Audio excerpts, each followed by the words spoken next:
Tadi Cawapres nomor urut 3 Mahfud MD menyebut pertanyaan Cawapres nomor urut 2 Gibran Rakabuming Raka tak layak untuk dijawab. Hal ini disampaikan Mahfud saat Gibran menanyakan padanya tentang cara mengatasi greenflation atau inflasi hijau. Kita dengarkan ini dia.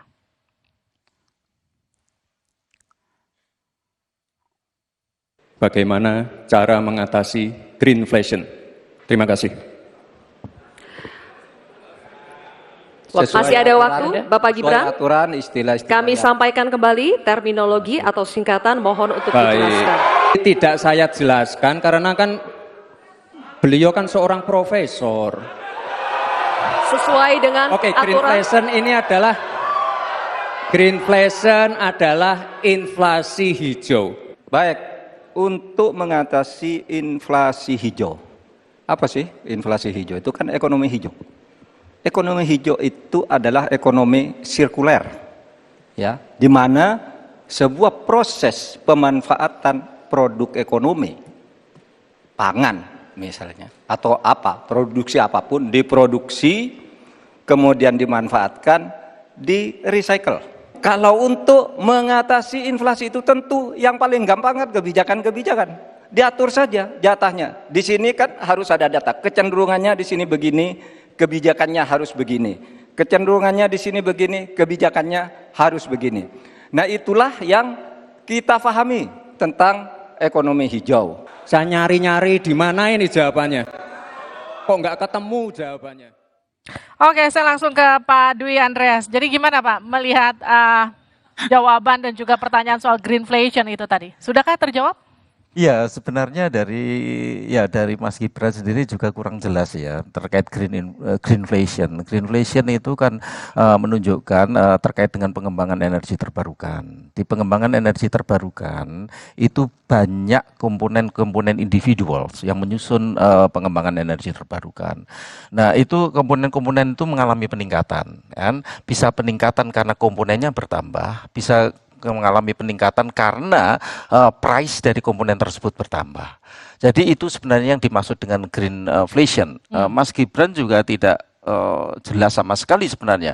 Untuk itu kenapa kok hal yang seperti itu muncul. Lalu Pak Mahfud sudah barang tentu karena pertanyaannya juga nggak jelas, jawabannya juga nggak jelas juga itu. Jadi yang satu ke sana, sini ke kiri.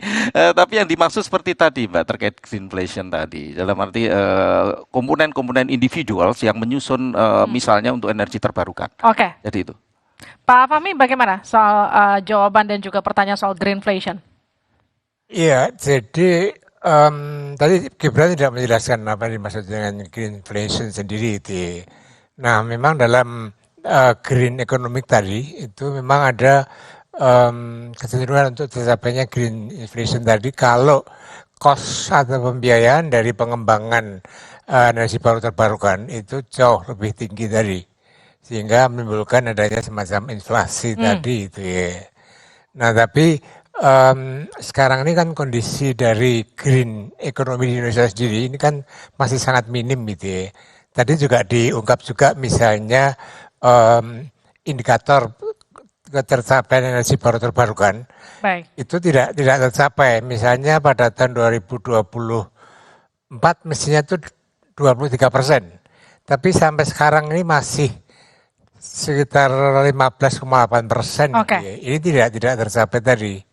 Jadi sebenarnya itu jauh lebih penting dan itu sebenarnya diungkap juga tadi data tentang tidak tercapainya indikator dari energi baru terbarukan itu ya. Tapi ketiganya tidak mengungkapkan bagaimana mengatasinya untuk mencapai, karena nanti target pada tahun 2030 itu 44% gitu ya. Kemudian ujungnya pada 2060 itu kan mestinya akan tercapai zero emission tadi gitu ya.